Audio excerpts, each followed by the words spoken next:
함께 말씀 보겠습니다. 사도행전 2장 36절 말씀입니다. 사도행전 2장 36절 말씀 함께 읽겠습니다. 그런즉 이스라엘 온 집은 확실히 알지니 너희가 십자가에 못 박은 이 예수를 하나님이 주와 그리스도가 되게 하셨느니라 하니라.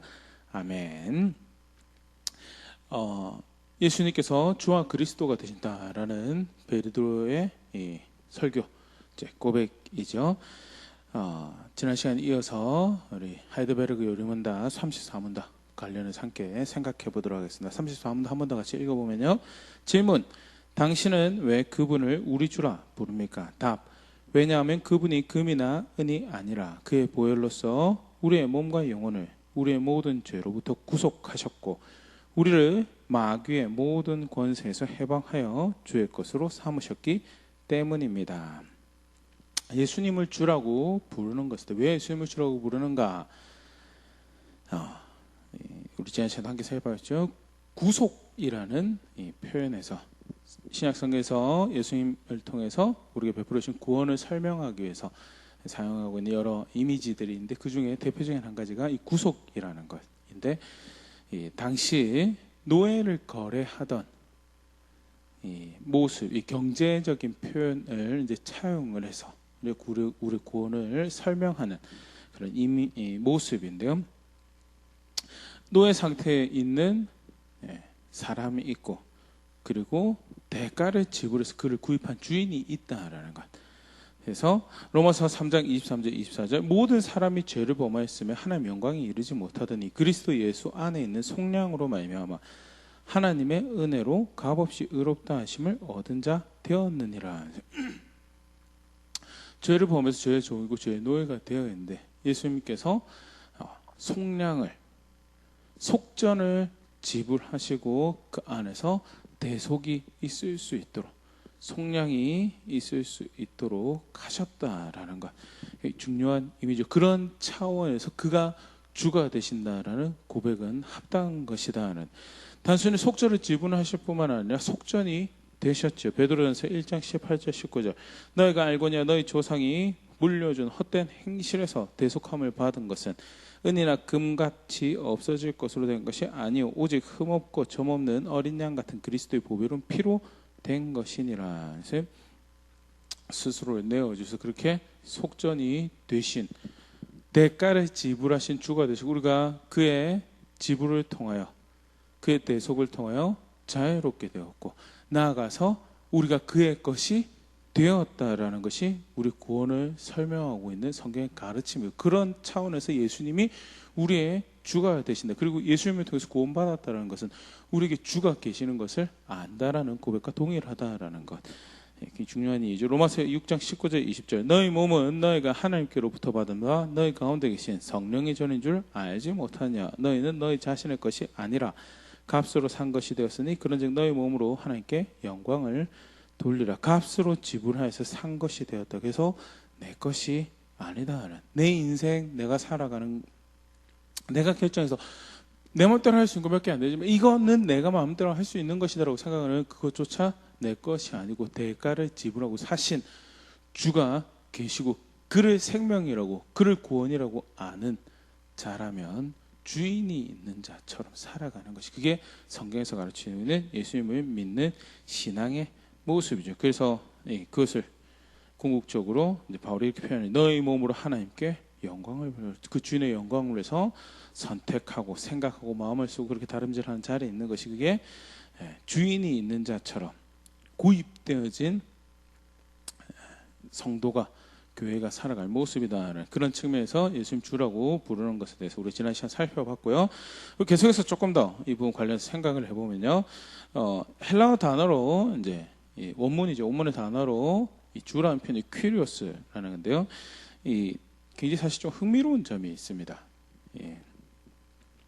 번역을 할 때 있어 흥미로운 점이 하나 있는데 오늘 그 부분 가지고 조금 또 성경에서 실제로 그것을 암묵적으로 가르치고 있는 부분에서 한번 좀 생각을 해보려고 그러는데요.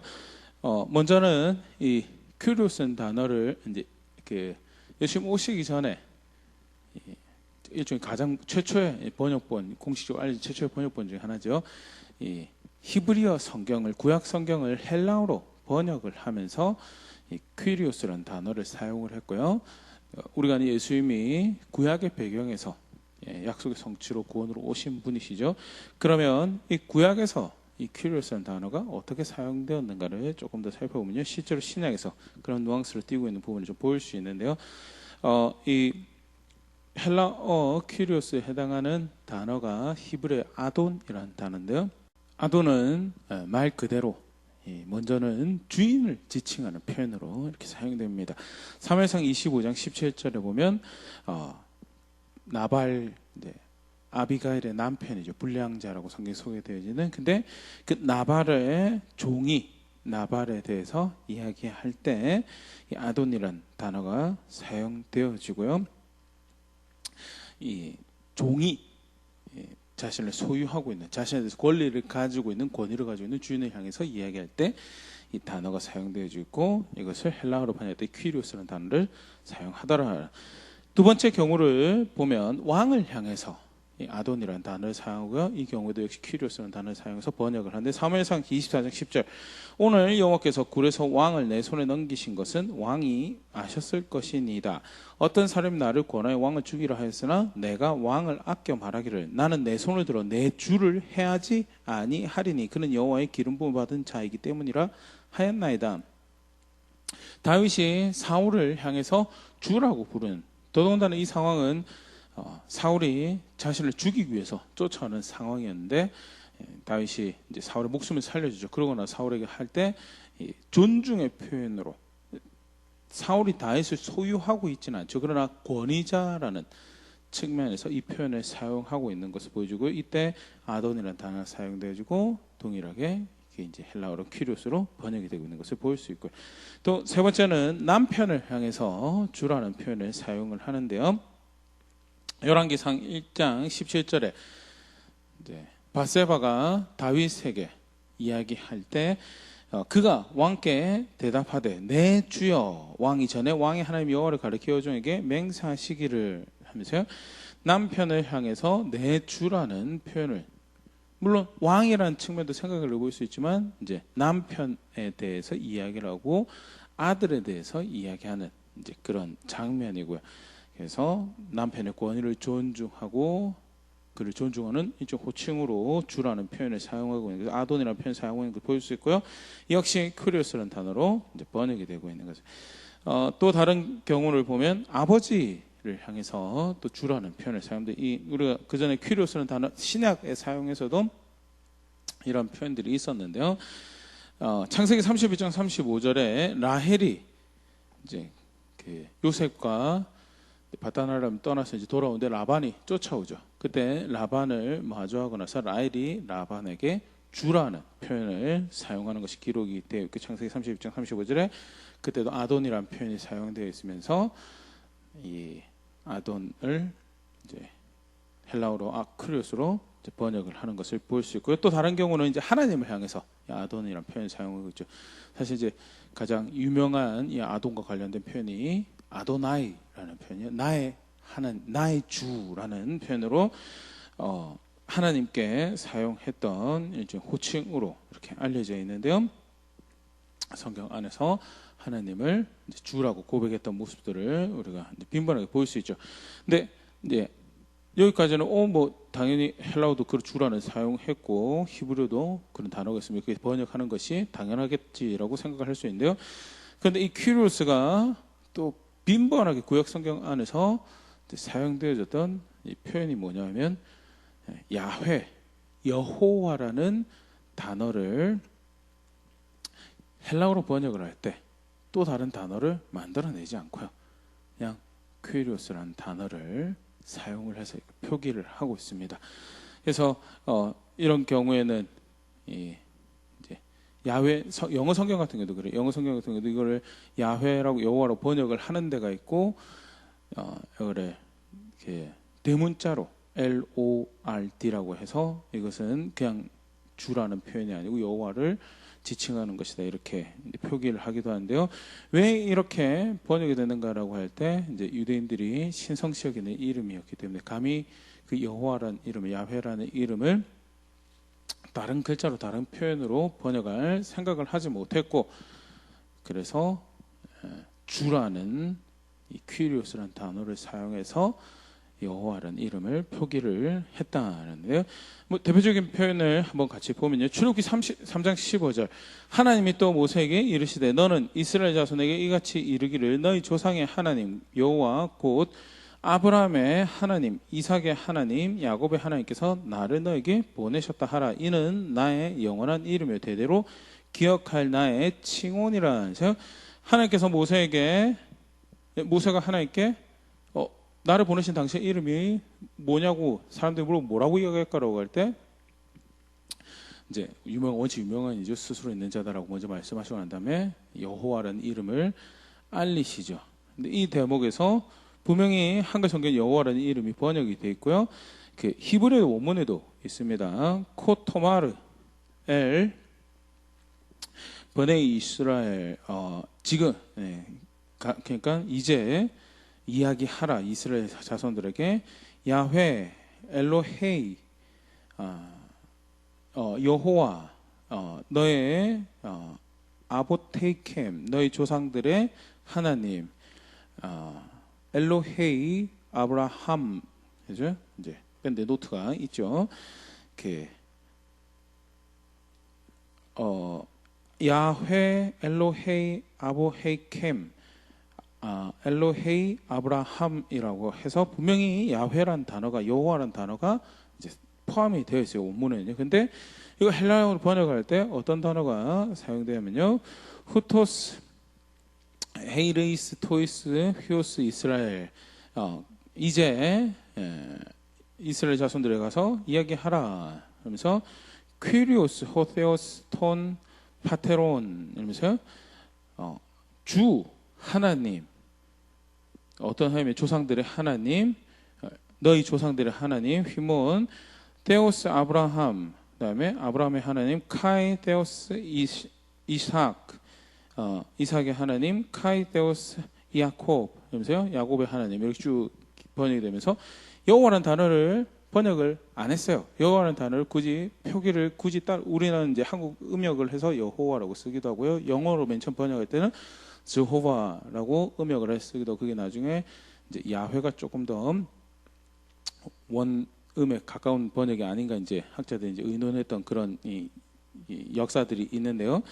근데 헬라 처음 유대인들이 이 헬라어로 이 성경을 번역할 때 여호와라는 이름을 감히 자기들이 다른 나라 언어로 표현한다고 하지만 감히 자기들이 대체할 어떤 표현을 따로 만들어내지 못하고 또 기록을 하지 못하고 이 글자는 여호와 우리 하나님의 이름은 이 문자 이대로 기억을 해야 되는 이 문자 이대로 알려져야 된다라는 일종의 그들의 두려움 또는 존중, 경외심 이런 표현이죠. 그래서 그런 단어를 헬라어로 만들어내지 않고 주라는 표현으로 그것을 기록을 해서 사용하고 있더라라는 거죠. 또 사실 굉장히 이제 유명한 여호와라는 이름이 사용된 본문이고요. 또 어떻게 보면 여호와라는 이름이 사용된 유명한 본문으로 치면 이제 신명기 6장 4절 들으라 이스라엘아 여호와 하나님은 한 분이시다라는 이 본문에서도요. 분명히 히브리어 본문 보면 쉐마 이스라엘 야훼 엘로헤이누 야훼 에하드 그러면서요. 들으라 이스라엘아 여호와 하나님 여호와는 너의 하나님 여호와는 한 분이시다라고 이렇게 기록을 하고 있거든요. 근데 이 헬라어로 가면요. 아쿠에 들으라 이스라엘 퀴리오스 주 호테오스 하나님 너의 하나님 헤몬 퀴리오스 에이스 에스틴 그 주는 한 분이시다라고. 그래서 야훼라는 단어가 퀴리오스라는 단어로 이렇게 사용되어지고 있는 그런 측면에서 예수님을 주라고 부르는 특별히 이제 헬라어에서 예수님을 주라고 불렀던 정황이 어떤 이해를 담고 동일한 이해를 반영하고 있는 것이 신약성경에서 묘사가 되어지더라라는 부분을 이제 조금 더 관련 생각을 해보려고 합니다. 먼저는요 요한이 대놓고 이야기하죠. 요한복음 1장 1절 3절 태초에 말씀이 계시니라. 이 말씀이 하나님과 함께 계셨으니 이 말씀은 곧 하나님이시니라. 그가 태초에 하나님과 함께 계셨고 만물이 그로 말미암아 지은 바 되었으니 지은 것이 하나도 그가 없이 된 것이 없느니라. 태초에 하나님과 함께 계셨던 예수님이고 만들어진 만물이 모든 것이 그로 말미암아 만들어진 것이다라고 이야기하면서요. 세상을 창조하셨다라고 우리에게 예전부터 우리 조상들을 통해서 알려져 왔던 그 여호와 하나님이 바로 이 예수님이시고, 사실 이제 조심해야죠. 강조하는 게 있는데 뭐랄까요? 그가 여호와 하나님이시다라는 것이 사실 누앙스 분명히 있죠. 그럼에도 불구하고 절대 양태론으로, 그러니까 쉽게 말해서 구약의 성부로 활동하셨던 분이 변신을 해가지고 신약의 성자로 나타나요. 또 변신해서 성령으로 가는, 그걸 절대 이야기하는 건 아니고요. 이 예수님은 그 구약의 그 창조하신 이로서 자신을 계시하셨고, 그리고 모든 만물의 주인으로 스스로를 계시하셨던 여호와 하나님과 본성과 본질이 동등한 하나님이시다는 것을 직접 이렇게 말을 하고 있는가 하면요. 더불어서 그것을 더 노골적으로 암시를 하고 있는 이제 표현들이 요한복음에 등장을 하죠. 그게 요한복음에 굉장히 이제 중요한 이제 테마로 알려져 있는데요. 에고 에이미라는 이제 표현입니다. 나는 I am, 영어로 하면 I am이라는 표현이고요. 사실 다양한 I am이 등장을 합니다. 모든 에고 에이미 또는 I am이 나는 있다, 난 존재한다라는 이 표현이 그 신성한 또는 하나님 신성을 드러내는 그런 표현으로 사용된 것은 아니죠. 그런데 학자들이 적어도 이 부분에서는 노골적으로 예수님이 자신의 신성을 드러내는데 이 표현을 사용하셨다라고 이야기하는 본문이 분명히 세 군데가 있는데요. 요한복음 6장 19절 20절, 제자들이 노을 저 10여리쯤 가다가 예수께서 바다 위로 걸어 배에 가까이 오심을 보고 두려워하거늘 이르시되 내니 두려워하지 말라 하신대. 바다 위를 걸어서 배 가까이 오시는 예수님을 보고 제자들이 두려워할 때, 그때 예수님께서 나다라고 이야기하신, 내니, 한국말로 내니라고 보여야 사실 이 대목이 헬라어로는 에고 에임이라는 표현, 나다라는 표현인데요. 장면 자체가 신적 존재인 것을 나타내는 표현이죠. 근데 더 나아가서 욥기 9장 8절에 보면 욥이 하나님에 대해서, 자기가 자신이 아는 하나님에 대해서 고백을 하면서 그가 홀로 하늘을 펴시며 바다 물결을 밟으시며라는 하나님에 대한 이해가 가르쳐고 고백이 되어졌는데, 근데 예수님께서 바다 물결을 밟으시고 나타나셨거든요. 분명히 신성을, 장면 자체가 신성을 나타내는 표현인데 거기에다가 나아가서 이 에고 에임이라는 단어를, 헬라어는 특성상 이 동사 안에, 에임이 동사 안에 주어가 표현되어 있거든요. 그래서 굳이 에고란 단어를 쓰지 않고 에임이만 표현을 해도 나다라고 표현이 되는데 에고 에임이란 단어를 사용한 것은 강조를 하는 거고, 이 어구가 분명히 의도를 가진 어구거다라는 것이 학자들이 이야기를 하는, 이제 뒤에 조금 더 같이 볼 텐데 그 부분. 요한복음 8장 58절 59절에서 예수께서 이르시되 진실로 진실로 너에게 이르노니 아브라함이 나기 전부터 내가 있느니라 하시니 그들이 돌을 들어 치려 하거늘 예수께서 숨어 성전에서 나가시니란. 유대인들하고 이제 논쟁이 붙습니다. 그런데 예수님께서 하신 이야기가 아브라함이 나기 전부터 내가 있었다라고, 있느니라는 이 현재형으로 되어 있는데, 내가 있느니라라고, 예수님이 아브라함이 나기 전부터 있었다라고, 이제 표현 자체만 해도 사실은 발끈할 만한 표현이죠. 그래서 59절에 그들이 돌을 치려 하거늘 예수께서 숨어 성전에서 나가시니라. 그런데 사실 이 장면 자체도 신성을 표현하는, 아브라함이 나기 전부터 존재했던 애가 지금 눈앞에 있는 거예요. 그러면 본인이 뭐라고 이야기하는 거예요? 나는 보통 사람이 아니고 신적 존재다라는 것을 이야기하는, 장면에서 사실은 그런 표현이지만 이 장면에 현재형으로 나는 존재한다, 나는 있다는, 사실 조금 더 몸의 자유로운 과거형으로 쓰여있어요. 나는 아브라함이 나기 전부터 난 있었다라고 이야기하는 게 맞는 것 같은데 현재형으로 표현하면서 그때부터 지속적으로 존재하였던 신적 존재로 이제 본인을 소개를 하고 있고요. 장면 자체도 신성을 드러내는 표현인데 이 에고 에이미라는 표현 자체가 그런 누앙스를 담고 있다라는 것.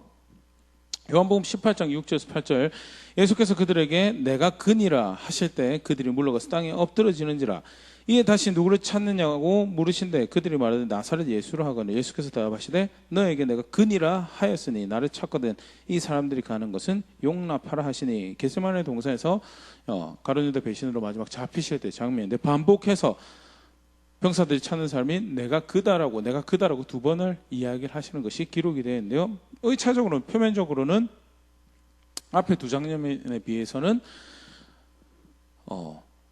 장면 자체가 사실 신성을 나타내는 그런 특별성은 보이지 않죠. 신적 존재로서 특별성을 나타내는 그런 누앙스는 보이지 않는데 병사하고 대화하면서 내가 그라고 I am이라고 난 여기 있다라고 또는 그렇게 이야기를 하는 대목인데 근데 반복해서 두 번이 사용되어지면서 병사들에게 알리시는 거지만 이 대목을 기억하고 이 말씀을 나중에 받는 모든 일로 하여금 예수님 의도 자체를 이해할 때 스스로가 단순히 거기 있었다라는 것을 의미하는 것 이상의 실제 두 번이나 사실 반복해서 이제 그 표현을 사용하신데 그런 이유가 있다라고 학자들이 이해를 하고 그래서 신성을 드러내시는 그럼 도대체 이 에고메임이라는 단어가 뭐길래 신성을 나타내는 단어라고 그렇게 이야기를 하냐라고 할 때 아까 우리가 앞에 여호와라는 단어가 주라고 번역되는 측면에서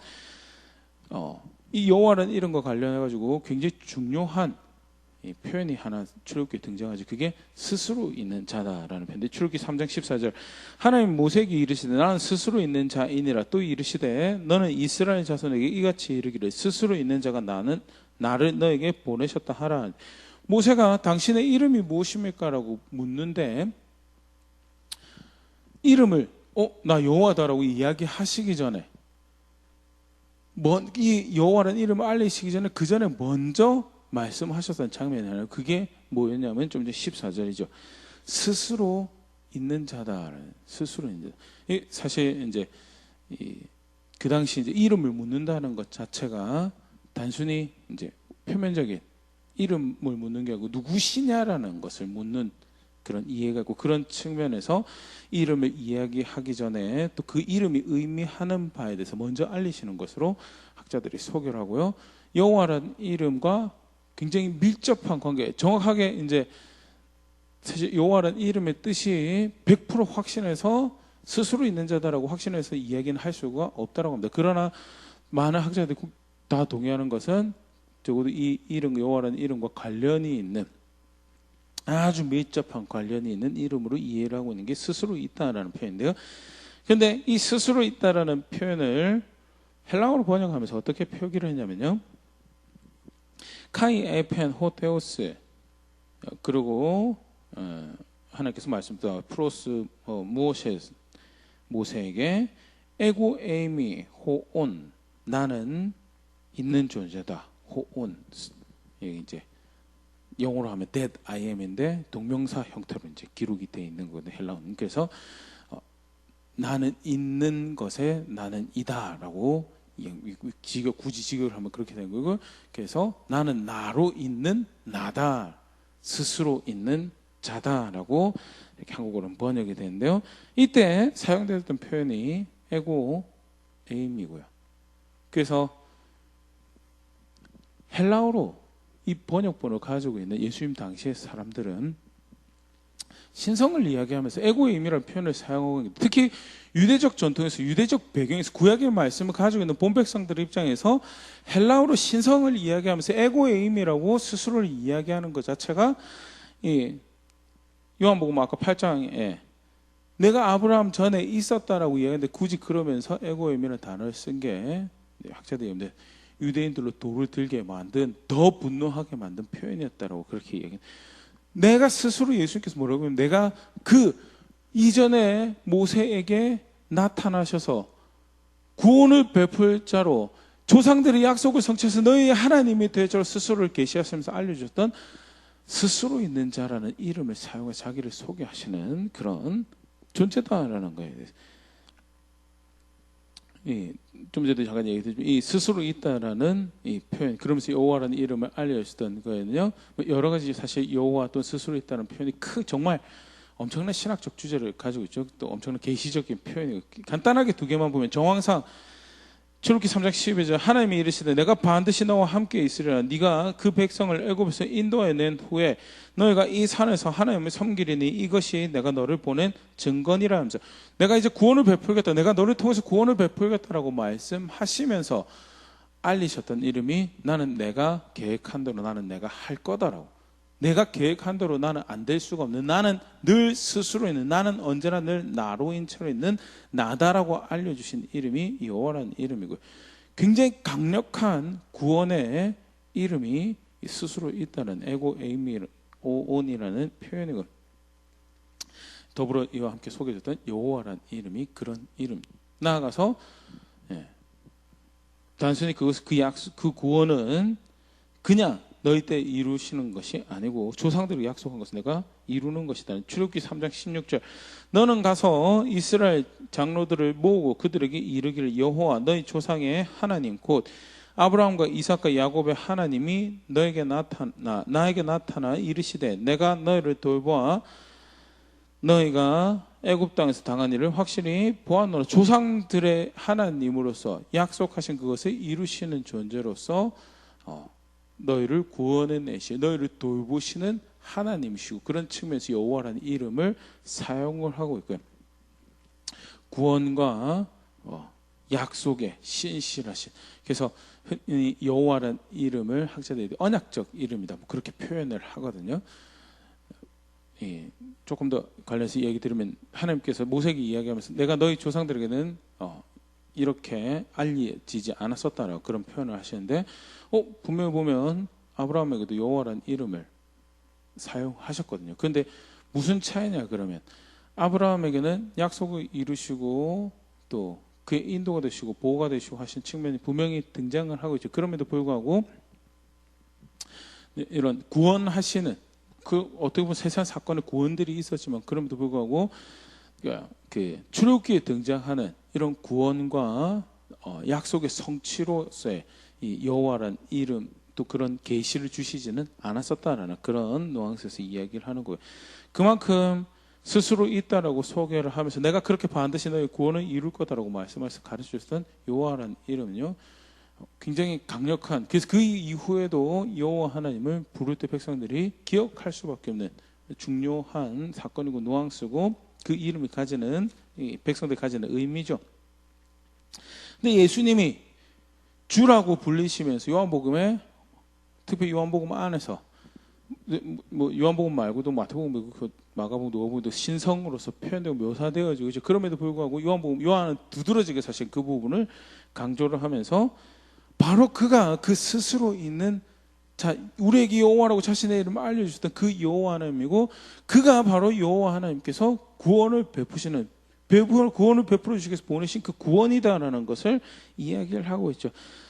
그것은 단순히 요한복음에서만 가르침이 아니고요, 사도들에 의해서 또 그런 모습들을 이제 볼 수 있는데요. 이러한 정황을 가지고 사도들의 가르침을 다시 한번 보면 한 두 구절 보면, 골로새서 1장 15절 17절 그는 보이지 아니하는 하나님의 형상이시오 모든 피조물보다 먼저 나신 이시니 만물이 그에게서 창조되되 하늘과 땅에서 보이는 것들과 보이지 않는 것들과 혹은 왕권들이나 주권들이나 통치자들이나 권세들이나 만물이 다 그로 말미암고 그를 위해 창조되었고 또한 그가 만물보다 먼저 계시고 만물이 그 안에서 함께 섰느니라. 계시적인 존재로 예수의 모습을 1차적으로 이야기하죠. 보이지 않는 하나님의 형상이다라고. 맞죠? 보이지 않는 하나님의 형상으로 계시적 존재로 하나님이 어떤 분이신지를 그의 삶과 사역을 통해 나타내셨죠. 그런데 그러면서 부연해서 하는 설명이 만물이 그에 의해서 창조되고 모든 것이 그로 말미암아 있고 그 안에 함께 있다라고, 주가 되신 분이고 역사를 경영하고 통치하시는 분들, 굉장히 큰 존재로서 단순히 계시적 존재로 현현으로 이야기를 하고 끝나는 것이요, 인간이라서 눈에 보이는 존재, 그러나 동일한 본성은 그가 창조하신 분이고 모든 것이 그로 말미암아 존재라고 하고 그에 의해서 살아가고 존재하고 있는 세상이다라는 것을 이야기하면서 예수님에 대해서 아주 여호와 하나님과 동일한 자리에 있는 그 하나님인 거예요. 단순히 형상 맞죠? 형상도 사실 굉장히 놀라워요. 근데 그가 형상이 될 수 있다는 사실 자체가 의미 여호와 하나님께서 사람으로 나타나신 분이시다라는 것. 그게 이 보이지 않는 하나님의 형상이라는 이 표현 안에서 예수님의 제자 사도가 교회를 가르치고 있는 표현이고요. 조금 표현은 다르지만 예수님을 주라고 부르는 가운데 그를 어떻게 알고 있었는가? 여호와 하나님과 아주 동일한 동등된 언약의 하나님이고 그의 구원을 성취하시는 분으로서 이해하고 있었음을 이 보면 보일 수 있고요. 히브리서 1장 3절 이는 하나님의 영광의 강체시오 그 본체 형상이시라 동일한 표현이죠. 그의 능력의 말씀 만물을 붙드시며 죄를 정결하게 하는 일을 하시고 높은 곳에 계신 지극히 크신 이의 우편에 앉으셨느니라. 동일하죠. 하나님의 영광의 광채고 본체 형상이라는 거, 그렇지 나타나신 분이시지라고 그 정도 수준으로 생각을 할 수 있는데, 그런데 그 다음에 하는 말씀이 만물을 말씀으로 붙드시는, 그거는 하나님만 하는 거 아닌가? 그렇죠. 그러니까 여기서 영광의 광채시라는, 그가 영광의 광채이실 수밖에 없는, 그가 본성과 본질이 동등한 하나이십니다. 본체를 드러내는 유일한, 가장 정확하고 완벽한 유일한 형상이 되시는 것도 그가 바로 그 여호와 하나님이시기에 그런 거고, 그가 구원을 베푸시고 승계하셔서 통치하시는 일을 하시는 분이시다라는 것이 히브리서 기자의 고백이고, 그게 교회에 가르쳐지고 알려진 예수님을 주라고 고백할 때 가진 이해다라는 것. 1차적으로는 그 경제적 개념에서 대가를 지불하고 사셔서 그가 우리의 주가 되시는 분이십니다. 분명히 성경에서 가르치는 측면이죠. 그러나 더불어서 우리가 분명히 이해하고 알고 있어요. 예수님은 본성과 본질이 창조하신 하나님과 동일하신 바로 그 여호와 하나님이시고, 그가 약속에 신실하셔서 구원을 이루시고 그 약속하신 대로 백성을 건져내실 그 성취로 우리 가운데 나타나신 분이 바로 예수님이다라는 것. 예수님을 주라고 부를 때 성경에서 가르치고 있는 표현이죠. 간단하게 짧은 시간이지만요, 간단하게 특히 요한복음 안에서 표현되어지고 있는 바죠. 에고에임이라는 단어를 통해서 스스로 있는 그가 우리의 구원을 베푸시기 위해서, 여호와라고 그 이름 우리에게 알려졌던 그가 우리에게 구원을 베푸시기 위해서 이 땅에 오셨고, 이 예수님이 바로 그 하나님이시다라는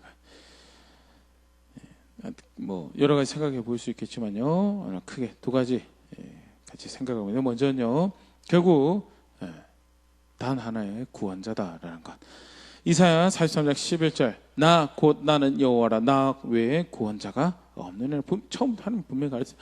여호와 외에 다른 구원자 없다라고. 이사야 44장 6절 이스라엘의 왕인 여호와 이스라엘 구원자인 만군의 여호와가 이같이 말하노라 나는 처음이요 나는 마지막 나 외에 다른 신이 없느니라. 다른 구원 다른 신은 없더라고요.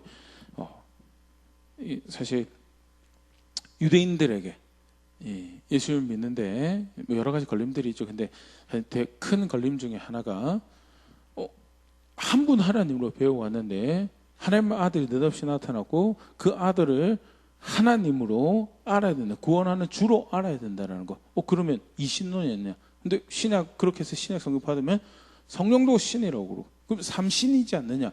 그거는 우리가 배워왔던 거랑 다른 거다라고. 절대 받아들일 수 없다라는 것이 굉장히 큰 이슈 중에 하나라고 그러는데요. 그런데 성경은 다른 신이라고 그렇게 가르치고 있죠. 그는 아주 동일하고 동등한 그 스스로 있는 자, 유일한 구원자로 가르쳐 오셨던 그 여호와 하나님이시고, 그가 놀라운 구원의 경영하시 그 구원 뜻을 이루어 가시는 하나님의 완벽한 계획 가운데 하나님의 아들로 이 땅에 오셔서 구원이 되셨다라는 것. 결국 구약도 그렇고 신약도 그렇고요. 다른 건 오직 한 분 하나님, 그분만이 구원이 되신다라는 것. 다시 한번 더 분명히 우리가 볼 수 있는 그런 대목이고요. 나아가서 섬기고 있는 주가 예수 그리스도를 주라고 할 때 고린도전서 보면 그런 표현이 등장을 합니다.